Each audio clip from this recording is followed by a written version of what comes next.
for this video, 135 Villa Savoy. And we have an architectural structure that we are looking at, okay?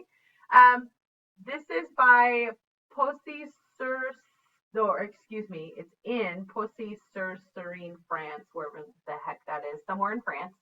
And this is Le Corbusier, which is the architect, and this is 1929, steel and reinforced concrete. Le Corbusier was Le Corbusier was a really important architect in the early 1900s, and he really changed a lot of modern architecture and the look of it. And we looked at the last building that we looked at was the Sullivan building, and the first real modern skyscraper in Chicago. Okay, so architecture is really changing rapidly within the U.S. and worldwide. Okay, Corbusier called this "the house is a box in the air," which it kind of is. Villa Savoy, so that's what it is called, is the Villa Savoy, is a modernist villa in Poissy, the outskirts of Paris. I can't say that right because I'm not French. And Paris, France, built between 1928 and 1931 using reinforced concrete. A manifesto of Le Corbusier's 5 points of new architecture, the villa is representative of the basis of modern architecture and is one of the most easily recognizable and renowned examples of the international style. That's going to be a really important thing to understand, the international style and the 5 points of new architecture. Corbusier was also a philosopher, and so he really did a lot of writing as to what architecture should be, what architecture is, and how architecture should be changing out of the classical style of those Greek and those Romans. Okay, so this is a real movement. We've looked at how art is changing throughout time, but here we see how architecture is really taking onto that bandwagon, and architecture is actually beginning to take on that modernist feel, where you're questioning kind of the role of architecture and what architecture should be. This house was originally built, so yes, it is a house. The house was originally built as a country retreat on behalf of the Savoy family. That's why it's Villa Savoy, the house of the Savoy, because the Savoy were a family. After being purchased by the neighboring school, it passed on to be property of the French state in 1958. And after surviving several plans of demolition, it was designated as an official French historical monument in 1965, which is a very rare occurrence as the architect was actually still living at the time. It was thoroughly renovated from 1985 to 1987 and under the care of the Centre des Monuments Nationaux. The refurbished house is now open to visitors year-round. So these are the 5 points of architecture that Le Corbusier really stressed within his work. One is that the support of a ground level must elevate the building from the earth, and it allowed an extended continuality of the garden beneath. Okay, so we'll talk about that. Functional roof, serving as a garden and a terrace. Everything was functional. So the roof actually had a garden on it and a terrace, reclaiming for the nature of the land that had occupied the building. So instead of tearing up the land below, he put the land below on the top. So he wasn't really intruding into anyone, like into the actual environment or destroying the environment. It was a free floor plan. It was relieved of load-bearing walls, allowing walls to be placed freely and only where aesthetically needed. So by a free floor plan, you have a very wide open space. Okay, there's not a lot of pillars, there's not a lot of walls unless you actually want a wall there. Long horizontal windows providing illumination and ventilation, and freely designed facades serving only as a skin of the wall and windows and unconstrained by load-bearing considerations. Okay. All four sides of the Villa Savoy were created in response to the view and the orientation of the sun. Reminds me a lot of ancient pieces from the Mediterranean of, facing buildings towards the sun, right? So you're getting morning sun, and then your afternoon sun, where things are located and how the building is lit is determined by the rotation of the sun. Considered the nature of modern life and architect's role in the new machine age, his famous dictum that, quote, the house should be the machine for living in, is perfectly realized within the forms, layout, and material and sitting of the Villa Savoy. So he really has this whole vision of what the Villa Savoy is. It should be the place. It should function for the people that are there.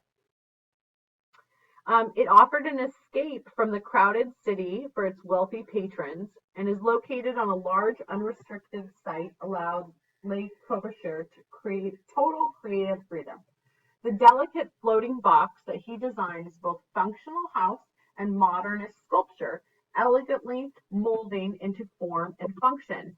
So we talked a little bit about that too, and how during the Sullivan building, form was following function. And so in an architectural viewpoint, you've got so many different things going on right now. In the artistic community, you have this whole thing with the art that's being created and how the art is much more emotional. Okay, so then in architecture, you have a totally different thing going where the architecture is not very emotional, it is very functional. So it is supposed to function in a specific way, and the form is following the function. What is this supposed to be? How is this supposed to function for the inhabitants of this specific building? That is going to determine what specifically it's going to look like. Okay, so the ramp winds from the entrance up to the salon, a formal interior space that flows seamlessly into the roof terrace outside. Le Corbusier, Corbu, as he is known, treated the terrace as a room without walls, reflecting his desire to fully integrate landscape and architecture. The ramp finally culminates in a curved solarium crowning the house, which rounded enclosure appears to be an abstract sculpture when viewed from below. Seen from the roof terrace, the ramp and the cylinder of the solarium echo the forms of the ocean liners landed in whatever. Le Corbusier and Madame Savoy believed in the health benefits of fresh air and sunshine and considered leisure time spent outdoors one mark of modern lifestyle.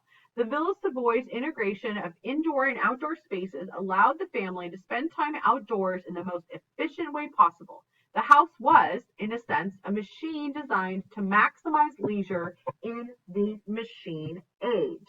So you have to also realize that during this time period is this machine age, this time of, I just dropped something.